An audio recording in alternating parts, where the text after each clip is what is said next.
Hola, en este ejercicio vamos a tratar de obtener la predicción y comprobar si es válida o no estadísticamente en un modelo que se ha estimado sobre la relación entre el número de accidentes de circulación mortales respecto al número de automóviles, millones de unidades, que circulan en España durante los años 2006 al 2011.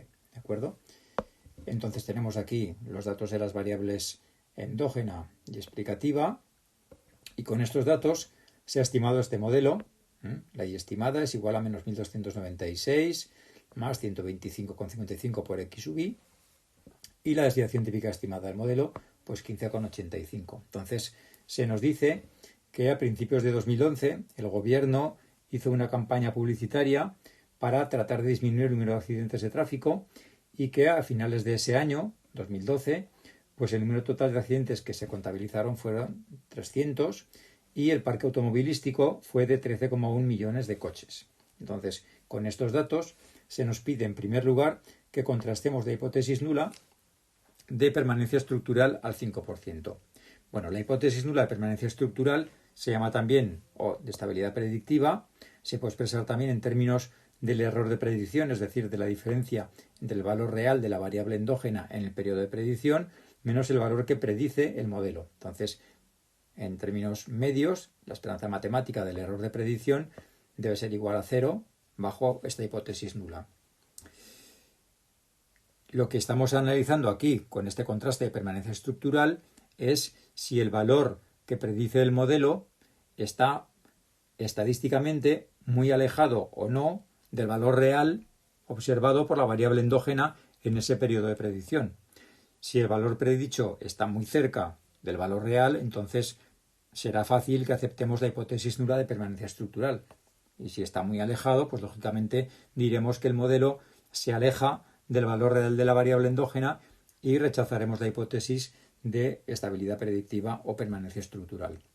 Bueno, para realizar este contraste debemos calcular un estadístico de la t-de-Student de permanencia estructural que se calcula como el cociente entre el error de predicción y la desviación típica de ese error de predicción. El error de predicción lo hemos definido como la diferencia entre el valor real de la variable endógena, que se nos lo han dado, es el de los 300 accidentes. Ahora vamos a obtener la predicción que hace el modelo para ese año del número de accidentes, y este cociente se distribuye como una t-de-Student con t menos k grados de libertad. Entonces, como digo, el valor real de la variable endógena en el periodo de predicción son 300 accidentes observados. Vamos a ver cuánto predice el modelo dados los 13,1 millones de coches en circulación. Entonces, sustituyendo el valor de la x en el periodo de predicción en el modelo estimado con los parámetros mínimo cuadrático ordinarios, obtenemos la predicción de la variable endógena para el año 2012. Y esa predicción es de 348. Esto lo sustituiremos después. Ahora vamos a obtener el denominador de esta t-de-Student, la desviación típica del error de predicción. Bueno, aquí tenemos la expresión de la varianza del error de predicción, que depende de la varianza del modelo, multiplicado por 1 más x'0, x' menos 1, x0, donde x0 pues es el vector de observaciones de las x en el periodo de predicción. En nuestro caso, pues 1 que hace referencia a la constante y 1,31 que son el número de vehículos, 13,1, perdón, el número de vehículos que había en este periodo. Vamos a corregirlo esto. El 13,1. Vamos a ponerlo aquí. 13,1. Vale. Bueno, tenemos que calcular en primer lugar pues la matriz x' a la menos 1, para lo cual necesitamos antes los elementos de x'. Bueno, los elementos de x' en este modelo lineal simple pues son el tamaño muestral, sumatorio de las x y sumatorio de las x al cuadrado. Esto no nos lo da el enunciado directamente, pero sí tenemos los datos de las x, con lo cual simplemente sumando las observaciones de las x tenemos el sumatorio de las x sub i, y luego elevando las x al cuadrado y sumándolas pues tenemos también el sumatorio de las x sub i elevadas al cuadrado. Esta es, por lo tanto, la matriz x', que ahora tenemos que obtener su inversa.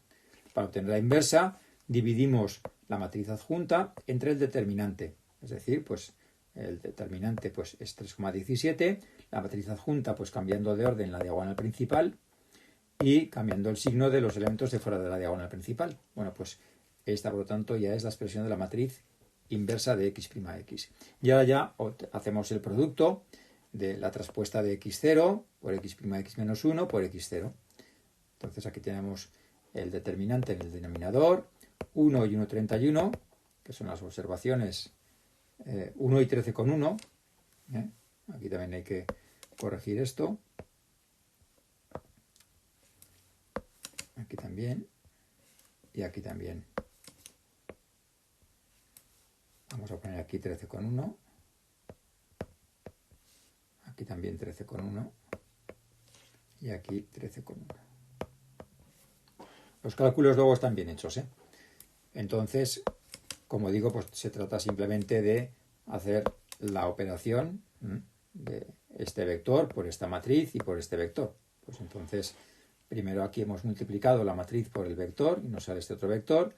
Y de nuevo, pues haciendo ahora ya el producto de este vector por este otro, pues esto ya es un escalar. 2,13 dividido por 3,17, 0,6719. Esto es lo que vamos a utilizar ya aquí para calcular la varianza del error de predicción. Pues esta es la 15,85, que es la desviación típica, y la multiplicamos por la raíz cuadrada de 1 más 0,6719 y de esta manera obtenemos la desviación típica del error de predicción, que es lo que vamos a poner en el denominador del estadístico de la t, ¿de acuerdo? Entonces ahora ya sustituyendo todos los valores que hemos ido obteniendo, 300 que era el valor de la endógena en el periodo de predicción, esta es la predicción que hace el modelo, 348, dividido por 20,4959, que es la desviación típica del error. Entonces esto se hace, el cociente es menos 2,35. Entonces este menos 2,35, fijaos que tenemos que compararlo con la t de tablas, al 0,025, porque son dos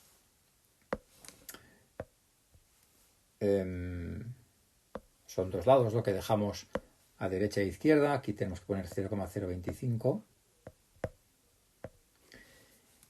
y tenemos por lo tanto estos dos valores que nos delimitan la región de aceptación de la región de rechazo, menos 2,76 y 2,76. Entonces podemos ver aquí ya gráficamente cómo el valor del estadístico de permanencia estructural cae dentro de la región de aceptación. Por lo tanto, vamos a aceptar la hipótesis nula, o no vamos a poder rechazarla. Como vemos aquí, ya haciendo la comparación matemáticamente, debemos comparar el valor absoluto de la t de permanencia estructural, que es 2,35 en valor absoluto, con el valor de tablas al 0,025 con 4 grados de libertad, porque son t6 observaciones menos 2 parámetros, 4. Entonces este valor de tablas es 2,776. Como 2,35 es menor que 2,776, pues entonces no puedo rechazar la hipótesis nula de permanencia estructural, por lo tanto acepto que la predicción que ha hecho el modelo es correcta, en el sentido de que pues está aceptablemente, estadísticamente cercana al valor real que se ha observado para la variable endógena. Otra forma de haber realizado este contraste es habiendo construido el intervalo de predicción. Y el intervalo de predicción se centra en la predicción que hace el modelo y su cero con gorro, se le suma y se le resta el producto de la t de tablas por la desviación típica del error que acabamos de obtener ahora. Entonces, pues haciendo esta operación, 348 era la predicción del modelo, más menos 2,776, que es la t de tablas, por 20,4959, que era la desviación típica estimada del error. Bueno, esto nos sale un intervalo de un límite inferior de 291 y un límite superior de 405. Entonces, como el valor real de la variable endógena cae dentro de este intervalo de confianza, 300 está dentro de este intervalo, por lo tanto, no podemos rechazar la hipótesis de permanencia estructural. ¿De acuerdo?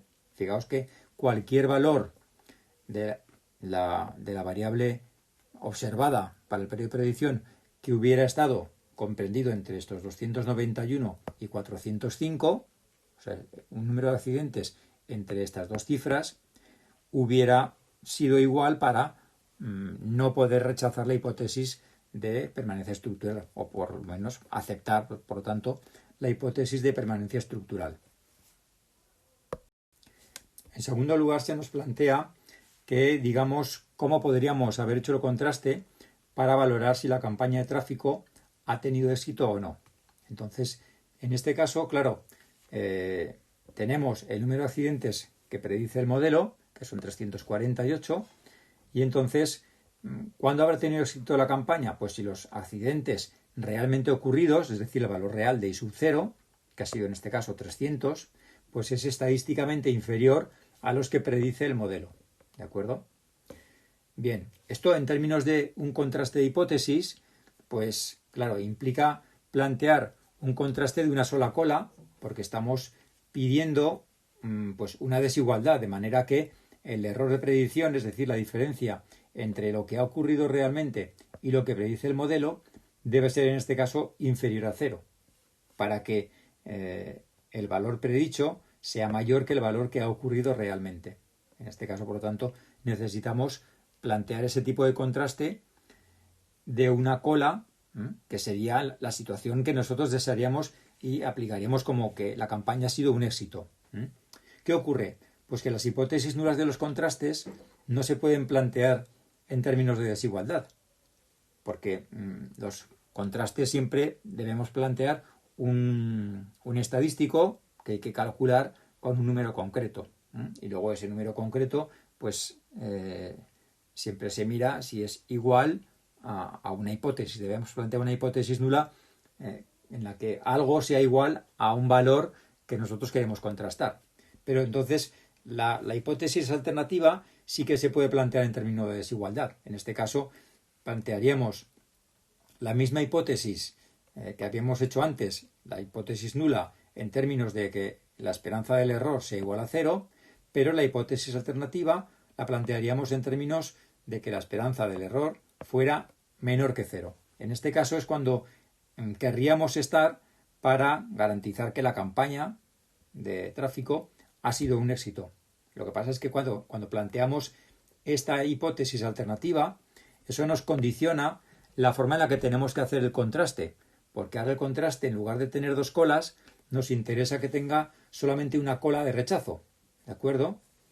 De manera que cuando estemos en la región de rechazo de una sola cola, es cuando estaremos en la hipótesis que nos interesa a nosotros, como es este caso, porque lo que queremos es que el valor que predice el modelo sea superior a lo que ha ocurrido realmente, ¿vale? Entonces, lo que debemos comparar es el valor del estadístico con el valor de una tabla de la TDStudent al 0,05%, ¿de acuerdo? No al 0,025 como antes, sino al 0,05, aquí lo tenemos gráficamente, porque esta es la forma de decir que valores inferiores a este punto crítico nos llevan al rechazo de la hipótesis nula y mayores a aceptar la hipótesis nula. Entonces nos interesará estar por debajo de este punto crítico. Concretamente, el valor del estadístico que ha obtenido el contraste de permanencia estructural, el que hemos obtenido en el apartado anterior, era de menos 2,35. Si comparamos este punto con el valor crítico que delimita la región de aceptación y de rechazo, que era menos 2,13, el valor del estadístico de permanencia estructural está justamente en la región de rechazo. Por tanto, estamos rechazando la hipótesis nula, lo cual lo interpretamos como un éxito para la campaña, porque, bueno, pues hemos obtenido una cifra de accidentes que está por debajo de los que predice el modelo. Por lo tanto, podemos concluir que, en efecto, la campaña de tráfico ha sido un éxito.